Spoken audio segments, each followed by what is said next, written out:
उपन्यास रंगभूमि अध्याय 6। धर्म भीरुता में जहाँ अनेक गुण हैं वहाँ एक अवगुण भी है। वह सरल होती है। पाखंडियों का दाव उस पर सहज ही में चल जाता है। धर्म भीरु प्राणी तार्किक नहीं होता, उसकी विवेचना शक्ति शिथिल हो जाती है। ताहिर अली ने जब से अपनी दोनों विमाताओं की बातें सुनी थी, उसके हृदय में घोर अशांति हो रही थी। बार बार खुदा से दुआ मांगते थे, नीति ग्रंथों से अपनी शंका का समाधान करने की चेष्टा करते थे। दिन तो किसी तरह गुजरा। संध्या होते ही वह मिस्टर जॉन सेवक के पास पहुंचे और बड़े विनीत शब्दों में बोले, हुजूर की खिदमत में इस वक्त एक खास अर्ज करने के लिए हाजिर हुआ हूँ, इरशाद हो तो कहूँ। जॉन सेवक बोले, हाँ हाँ कहिए, कोई नई बात है क्या? ताहिर बोला, हुजूर उस अंधे की जमीन लेने का ख्याल छोड़ दें तो बहुत ही मुनासिब हो। हजारों दिक्कतें हैं। अकेला सूरदास ही नहीं, सारा मोहल्ला लड़ने पर तुला हुआ है। खासकर नायक राम पंडा बहुत बिगड़ा हुआ है। वह बड़ा खौफनाक आदमी है, जाने कितनी बार फौजदारियां कर चुका है। अगर ये सब दिक्कतें किसी तरह दूर भी हो जाएं, तो भी मैं आपसे यही अर्ज करूंगा कि इसकी बजाय किसी दूसरी जमीन की फिक्र कीजिए। जॉन सेवक बोले, यह क्यों? ताहिर बोला, हुजूर यह सब अजाब का काम है। सैकड़ों आदमियों का काम उस जमीन से निकलता है। सबकी गायें वहीं चरती हैं, बारातें ठहरती हैं। प्लेग के दिनों में लोग वहीं झोपड़े डालते हैं। वह जमीन निकल गई तो सारी आबादी को तकलीफ होगी और लोग दिल में हमें सैकड़ों बद्दुआएं देंगे। इसका अजाब जरूर पड़ेगा। जॉन सेवक हंसकर बोला, अजाब तो मेरी गर्दन पर पड़ेगा ना, मैं उसका बोझ उठा सकता हूँ। ताहिर बोला, हुजूर मैं भी तो आप ही के दामन से लगा हुआ हूँ, मैं उस अजाब से कब तक बच सकता हूँ? बल्कि मोहल्ले वाले मुझी को बागी समझते हैं। हुजूर तो यहाँ तशरीफ रखते हैं, मैं तो आठों पहर उनकी आंखों के सामने रहूंगा, नित्य उनकी नजरों में खटकता रहूंगा। औरतें भी राह चलते दो गालियां सुना दिया करेंगी। बाल बच्चों वाला आदमी हूँ, खुदा जाने क्या पड़े क्या ना पड़े। आखिर शहर के करीब और जमीनें भी तो मिल सकती हैं। धर्म भीरुता जड़वादियों की दृष्टि में हास्यास्पद बन जाती हैं। विशेषतः एक जवान आदमी में तो यह अक्षम्य समझी जाती है। जॉन सेवक ने कृत्रिम क्रोध धारण करके कहा, मेरे भी बाल बच्चे हैं, जब मैं नहीं डरता तो आप क्यों डरते हैं? क्या आप समझते हैं कि मुझे अपने बाल बच्चे प्यारे नहीं, या मैं खुदा से नहीं डरता? ताहिर बोला, आप साहबे इकबाल हैं, आपको अजाब का खौफ नहीं। इकबाल वालों से अजाब भी कांपता है। खुदा का कहर गरीबों पर ही गिरता है। जॉन सेवक बोला, इस नए धर्म सिद्धांत के जन्मदाता शायद आप ही होंगे, क्योंकि मैंने आज तक कभी नहीं सुना कि ऐश्वर्य से ईश्वरीय कोप भी डरता है। बल्कि हमारे धर्म ग्रंथों में तो धनिकों के लिए स्वर्ग का द्वार ही बंद कर दिया गया है। ताहिर बोला, हुजूर मुझे इस झगड़े से दूर रखें तो अच्छा हो। जॉन सेवक बोला, आज आपको इस झगड़े से दूर रखूं, कल आपको यह शंका हो कि पशु हत्या से खुदा नाराज होता है। आप मुझे खालों की खरीद से दूर रखें तो मैं आपको किन किन बातों से दूर रखूंगा और कहाँ कहाँ ईश्वर के कोप से आपकी रक्षा करूंगा। इससे तो कहीं अच्छा यही है कि आपको अपने से ही दूर रखूं। मेरे यहाँ रहकर आपको ईश्वरीय कोप का सामना करना पड़ेगा। मिसेस सेवक बोली, जब आपको ईश्वरीय कोप का इतना भय है तो आपसे हमारे यहाँ काम नहीं हो सकता।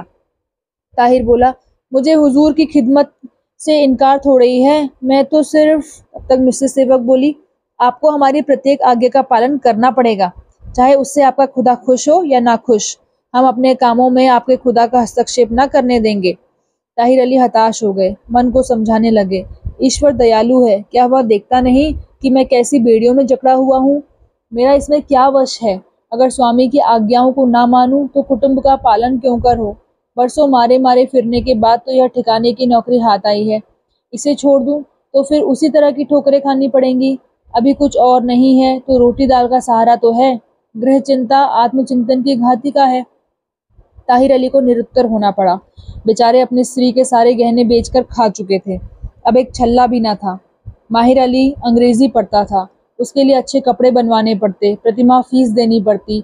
जाबिर अली और जाहिर अली उर्दू मदरसे में पढ़ते थे, किंतु उनकी माता नित्य जान खाया करती थी कि इन्हें भी अंग्रेजी मदरसे में दाखिला करा दो। उर्दू पढ़ाकर क्या चपरासी गिरी करानी है?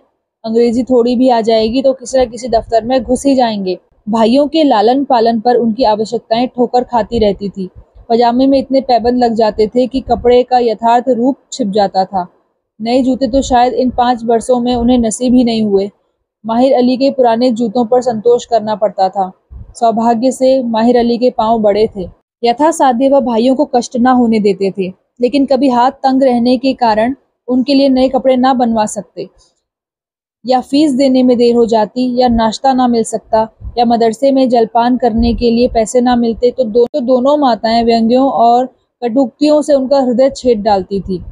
बेकारी के दिनों में वह बहुधा अपना बोझ हल्का करने के लिए स्त्री और बच्चों को मैके पहुंचा दिया करते थे। उपहास से बचने के ख्याल से एक आध महीने के लिए बुला लेते और फिर किसी न किसी बहाने से विदा कर देते। जब से मिस्टर जॉन सेवक की शरण आए थे, एक प्रकार से उनके सुदिन आ गए थे। कल की चिंता सिर पर सवार न रहती थी। माहिर अली की उम्र 15 से अधिक हो गई थी। अब सारी आशाएं उसी पर अवलंबित थी। सोचते, जब माहिर मैट्रिक पास हो जाएगा तो साहब से सिफारिश करा के पुलिस में भर्ती करा दूंगा। 50 रुपए से क्या कम वेतन मिलेगा। हम दोनों भाइयों की आय मिलाकर 80 रुपए हो जाएगी। तब जीवन का कुछ आनंद मिलेगा। तब तक जाहिर अली भी हाथ पैर संभाल लेगा, फिर चैन ही चैन है। बस 3-4 साल की और तकलीफ है। स्त्री से बहुधा झगड़ा हो जाता। वो कहा करती, ये भाई बंद एक भी काम ना आएंगे। जो ही अवसर मिला पर झाड़ कर निकल जाएंगे, तुम खड़े ताकते रह जाओगे। ताहिर अली इन बातों पर स्त्री से रूठ जाते। उसे घर में आग लगाने वाली विष की गांठ कहकर रुलाते। आशाओं और चिंताओं से इतना दबा हुआ व्यक्ति मिसेस सेवक के कटु वाक्यों का क्या उत्तर देता। स्वामी के कोप ने ईश्वर के कोप को परास्त कर दिया। व्यथित कंठ से बोले, हुजूर का नमक खाता हूँ। आपकी मर्जी मेरे लिए खुदा के हुक्म का दर्जा रखती है। किताबों में आका को खुश करने का वही सबाब लिखा है जो खुदा को खुश रखने का है। हुजूर की नमक हरामी करके खुदा को क्या मुंह दिखाऊंगा। जॉन सेवक बोले, हाँ, अब आप आए सीधे रास्ते पर। जाइए अपना काम कीजिए। धर्म और व्यापार को एक तराजू तौलना मूर्खता है। धर्म धर्म है, व्यापार व्यापार, परस्पर कोई संबंध नहीं। संसार में जीवित रहने के लिए किसी व्यापार की जरूरत है, धर्म की नहीं। धर्म तो व्यापार का श्रृंगार है। वह धनाशीषों को ही शोभा देता है। खुदा आपको समाई दे। अवकाश मिले, घर में फालतू रुपए हो तो नमाज पढ़िए, हज कीजिए, मस्जिद बनवाइए, कुएं खुदवाइए, तब मजहब है। खाली पेट खुदा का नाम लेना पाप है। ताहिर अली ने झुककर सलाम किया और घर लौट आए।